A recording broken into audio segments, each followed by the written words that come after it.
105.9 True FM, dito tayo sa totoo. It's a Friday mga kapatid. Welcome na sa ating programang H2H, Heart to Heart. Ay, nako, kasama nyo na nga po ang inyong Kuya Poy, ang inyong Guwapo Poy. At syempre, nako ngayong Friday na ito, alam ko marami na naman ang mga ipinaplano ninyo. Ayan, ingat-ingat lamang po tayo mga kapatid, ano? At syempre, i-expect na natin, wag nang mabad trip mamaya kung magugulantang kayo na wala na magrereklamo ng, ay, ang traffic, ay, ang... Wag na, i-stressin nyo lang sarili nyo. Kumilos ng mas maaga, yun na lang, ano? Ayan, o kaya naman, ipagpaliban na muna. O, tsaka na lang ulit. O, wag na tayong sumiksik sa mga masisikip na mga nakaka-stress na mga pangyayari sa paligid. Ayan, lalo na kung hindi naman, kung hindi naman mahalaga ang pupuntahan. But of course, kung kayo ay merong importanteng pupuntahan na katulad ng mga Christmas party, ayon. Ano ba mga pamimigay natin mamaya dyan? Meron na ba? Meron ba tayong mga balita? Christmas party namin dito eh. No, Christmas party namin dito. Ay, hindi tuloy. Hindi, joke.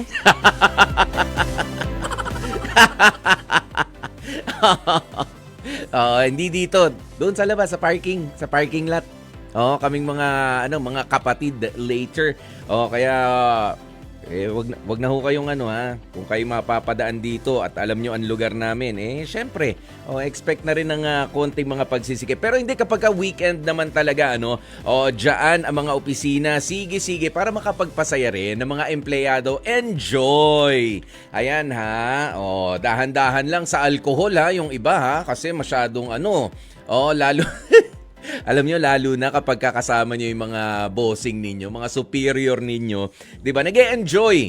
Nag-e-enjoy naman. Ang problema, baka naman nare-real talk mo na masyado yung yung bossing mo. Baka pagpasok ng 2025, wala ka ng kontrata. Ayan, lalo na kung ang dami-dami mong hanash. Kasi nga, masyadong lumalakas ang loob, kapag ka nakakainom na, kala mo, tropa na lang yung bossing na nakikisaya lang, no?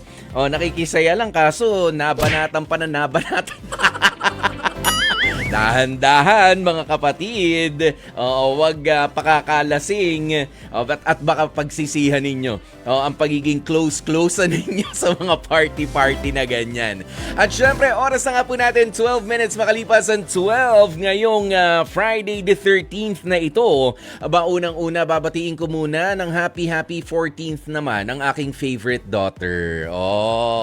Ayan, happy 14th birthday to my Athena Dominique. Favorite daughter, why? Nag-iisa lang ho yan unika iha.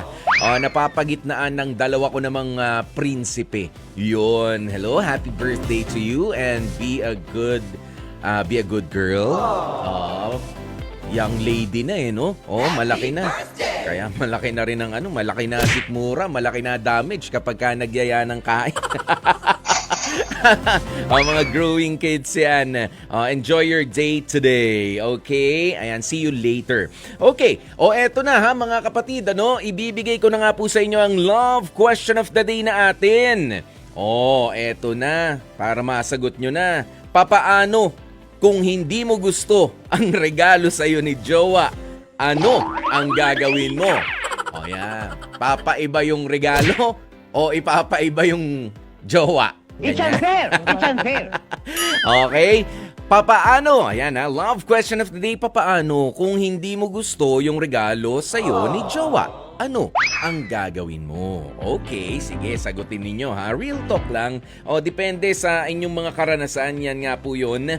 At syempre, meron din tayong pamimigay na 250 pesos na cash. Dalawa po yan mga kapatid Kaya standby lamang kayo dyan. Antabayanan ng ating mga astig na kwentuhan, astig na usapan mamaya-maya lamang. At hihintayin ko nga po ang inyong mga astig advice. Okay, dalawang 250 pesos na cash ang naghihintay po sa inyo. Hindi ka na yung astig na kwentuhan na tayo. Pero, wait lang. Wait lang kasi pero maganda po itong mapag-uusapan natin. Kagabi nakikinig ako kay Brother June Banaag. Lalo na dun sa face-to-face na feature nila. Grabe, no? Uy, ito, pasintabi po sa mga kumakain, ano? Kapag ka, kasi kagabi tungkol sa bad breath.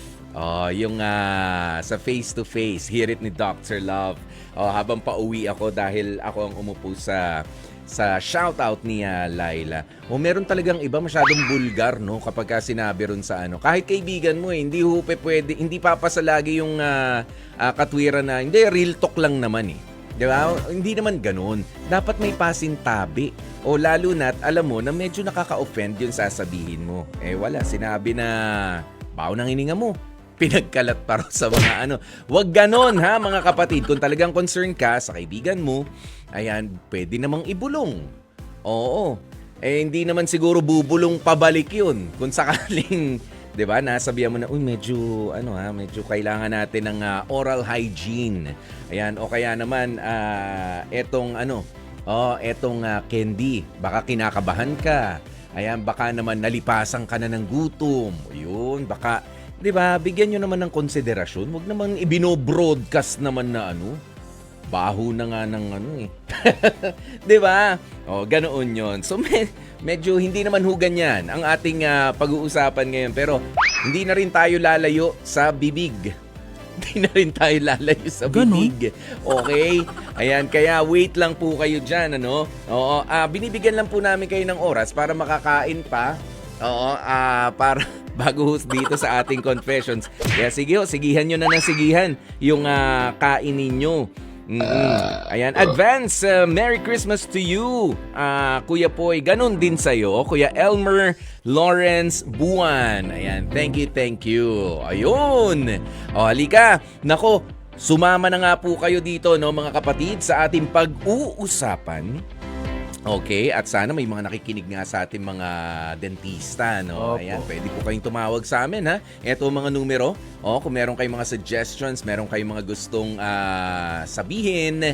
Ayan, sige, ito 8689-3289 o kaya naman ay ang 8689-3290. Halika na kapatid, umpisa na natin ang ating H2H Astig Confessions.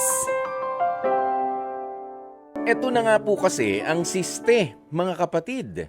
Gusto na raw na kumalas nitong jowa ni Leo na si Francine.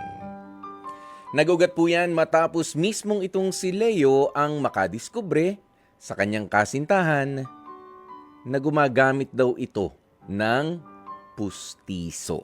Yan, kala nyo, joke lang, ano? Ayan, pero para sa iba talaga ay seryoso. May kinalaman din talaga sa kanilang relationship, yung ganyan nga. Wala naman daw problema yon kay Leo, pero ang problema, yung kanyang jowa na si Francine, na nakapustiso, ay sobrang insecure matapos malaman ng boyfriend niya yung kanyang sitwasyon. Yun. Siguro nahihiya na ng husto, Kaya hindi tuloy alam ni Leo ang gagawin. Ngayong gusto na siyang hiwalayan ng 2 buwan niya ng kaon na si Francine. Ayan nga po yun, mga kapatid. Sinusubukan po nating makontak nga itong si Leo. Ayan, nasan ba? Nasa trabaho kasi si Leo. Ayan, pero 'di ba sa mga hindi naman maiiwasan, mga kapatid, na talagang minsan sa buhay natin. Ayan, at kung merong ang dentista na nakikinig sa atin, ay mahalaga talaga yung oral hygiene. Kaya bata pa lamang, 'di ba, tinuturuan na tayo na magsipilyo, magsipilyo sa umaga. Ayan, bakit sa umaga? Hindi pa naman po ako kumakain. Wala pa kasi nga overnight. Merong mga dumi na nag-accumulate sa bibig natin. Kaya kailangan magsipilyo tayo sa umaga. And of course, every after meal, if possible, magsisipilyo rin tayo.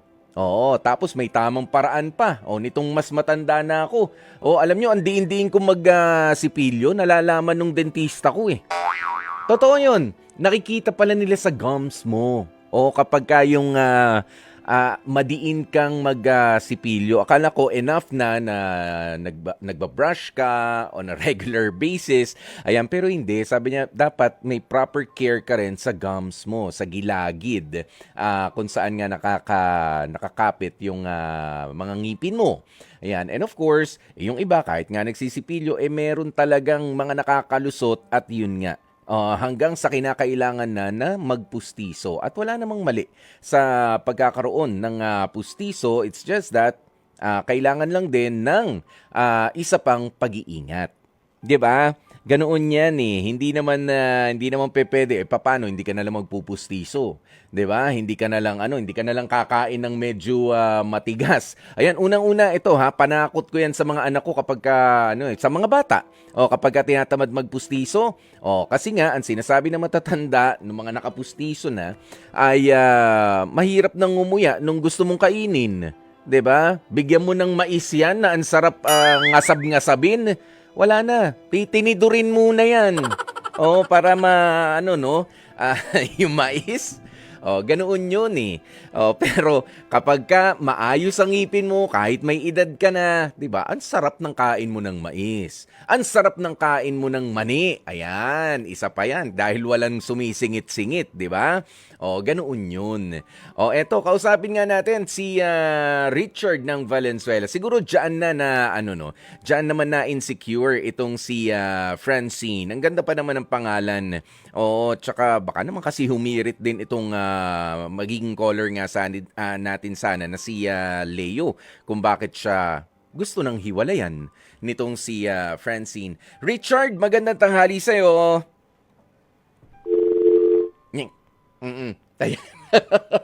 Okay. Sige, tawagan na lamang po ulit natin. Ito, may sinabi. Si Elmer Buwan, sabi niya, #ang astig advice ko, Kuya Poy kausapin mo yung jowa mo at ipaliwanag mo na tanggap mo naman siya kahit natuklasan mo yung sikreto niya. Gano'n naman talaga kapag nagmamahal ka ng totoo, kailangan ay tanggapin mo ang lahat sa minamahal mo. Yun, salamat po. Thank you, Elmer Buwan. Siguro nga, gusto ko lang maitanong din kay Leo, baka naman nabiro mo siya about yung false teeth niya, yung pustiso nga na yan, at syempre, baka na-offend yung tao. Pero kung hindi naman, hindi mo naman maitatago yan eh. Kapag kailangan, anong gusto mo? Tinatanggal mo? Tatanggalin mo yung pustiso mo kapag magkasama kayo ng jowa mo? Hindi. Sa susunod na jowa mo, o kaya sa susunod na may manliligaw sa'yo, maitatago mo ba? Of course not. Hindi naman ganoon yun. Ito, nandito na si Richard ng Valenzuela. Richard. Good afternoon, Kuya Poy. Oo, good afternoon sa'yo. Nako, ano ba masasabi mo? Itong si Francine ay sa sobrang insecurity sa kanyang pagkakaroon ng pustiso, gusto nang hiwalayan naman si Leo. Ano ba yun? Siguro, dapat sa UA nung guy. Para di maibalik yung confidence nung ni girl. Yes, tama yan, yung confidence, Maitanong ko lang, ikaw ba, Leo, gumagamit ka... Richard, maitanong ko lang, gumagamit ka ba nito? Hindi po. Hindi pa. Natural lang lahat ng yan, ha? Opo. Permanent pa naman. Pero di ba yun ang bilin sa atin ng mga matatanda, magsipilyo kayo, mahirap ang nakapustiso.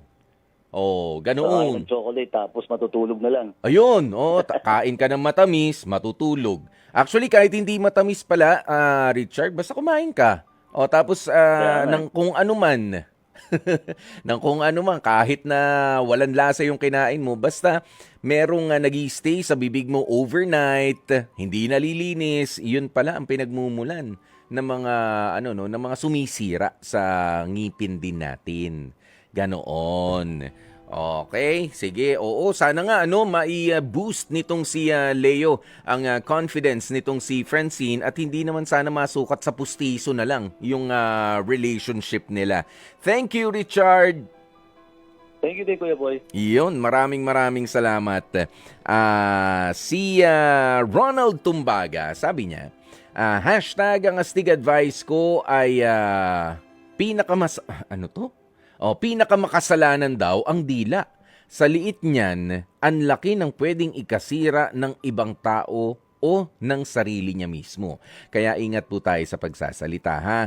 Tungkol naman dyan sa pustiso na problema niyang babae, ano naman ang masama kung malaman ng nobyo mo, ng boyfriend mo, nung magkakilala kayo, hindi mo naman dapat na itanong sa kanya na, o sabihin nga na, pustiso lang ang ngipin ko. Ayan, inimbento ng tao yan para naman magaan to, pampaganda at nang magamit din yung pustiso natin. Ayan. Salamat, Ronald Tumbaga. Oo nga, nung nagliligawan pa lang, dapat na-realize mo na yan. 'Di ba? Bago mo sagutin, okay lang ba sa'yo na hindi na kasi totoo yung mga ngipin ko eh. Oo. Ayan, kay isa, kay dalawa, kay yung buong taas, buong baba, yung pagkakapustiso, di ba? I don't think it's a problem, lalo na kung meron ka namang proper oral hygiene. Ito, si Marites Intia, sabi niya, dapat din natanggap ni Leo yung natuklasan niya. Oo, ang importante yung hygiene ng isang tao. Kaya pustiso yan, kaya tunay ang mga ngipin, mag-usap kayo ng maayos para hindi naman din ma-insecure yung jowa mo. At yung, of course, yung personality naman, no? Yung karakter ng tao, ang importante. Hindi yung ngipin. Alam nyo, kaya it's really a gift, it's really a gift na magkaroon ng mga tunay ng ngipin. Isa yan sa mga ikinakatakot ko, sabi ko, sa pagtanda ko, sana manatiling maayos pa rin ang mga ngipin ko. Kaya ayoko yung hindi ako masyado yung nagpapagalaw, nagpapalinis ng, anong tawag mo dyan? Yung iba kasi pinapuputi, I don't know kung Pwede yata yan from time to time, pero hindi pa pwedeng madalas. Hindi pa pwedeng madalas dahil parang nakukuskus yung enamel o yung matigas na parte ng ngipin natin. Ayan ha. At syempre, si Gail Enriquez, sabi niya, nakaka-add ng confidence. Tapos ngayon, para mo na rin siyang hinahamak. Ayan. Okay. Meron pa palang naunang sinabi si Gail, sabi niya, napakababaw naman ng pagmamahal na yun, Leo. Oo, it's supposed to add confidence kasi. Tapos ngayon, para mo na rin siyang hinahamak. Actually, alam mo, Gail, hindi naman si Leo ang problema eh. Itong si Francine.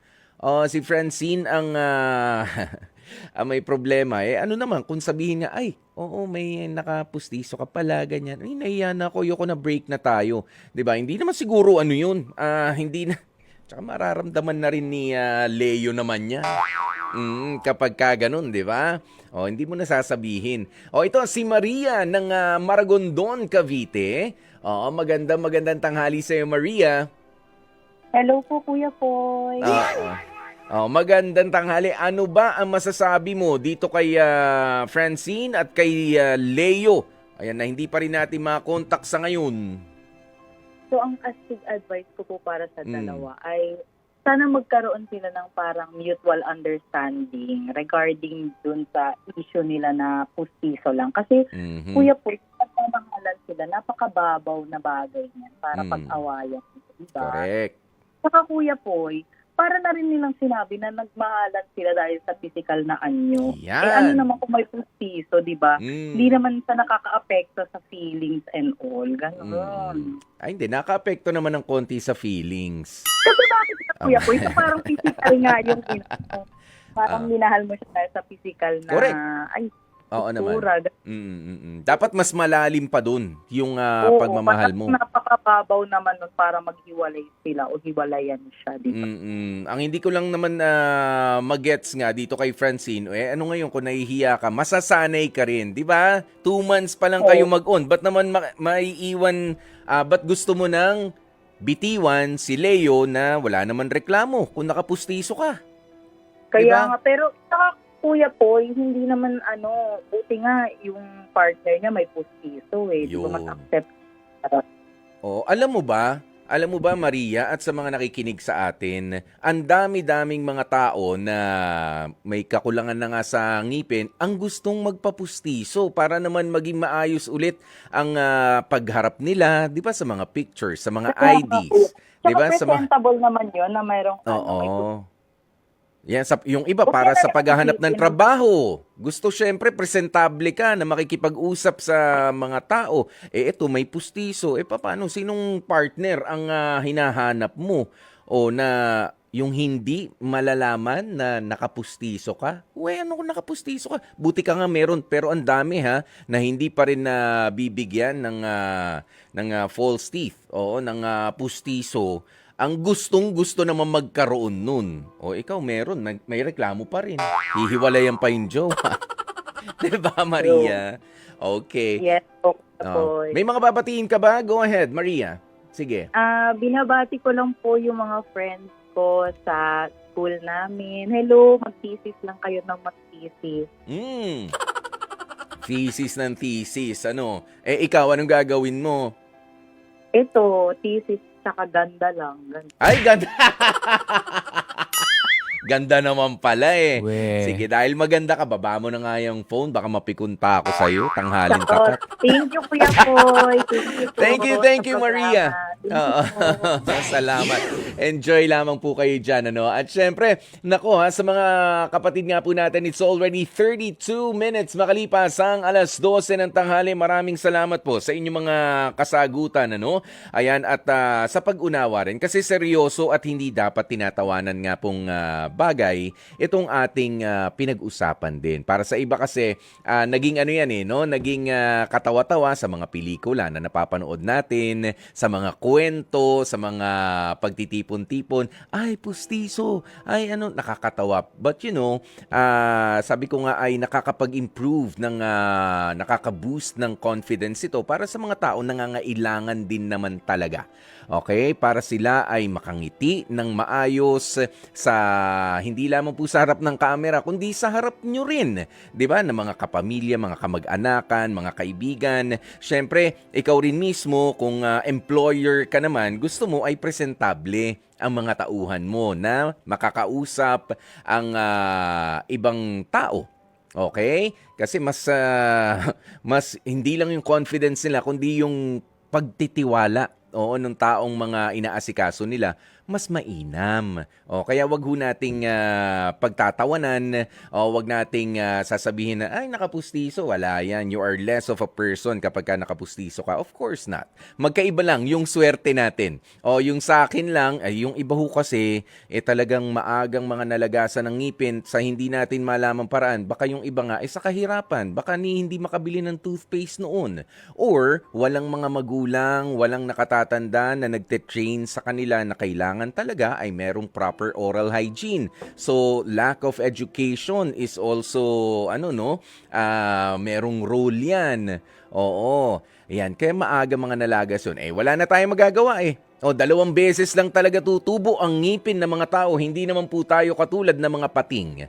Na kapag ka natanggalan ng ngipin, habang buhay sila ay umuurong, nagkakaroon talaga ng ngipin ulit. Ganyan ang mga pating.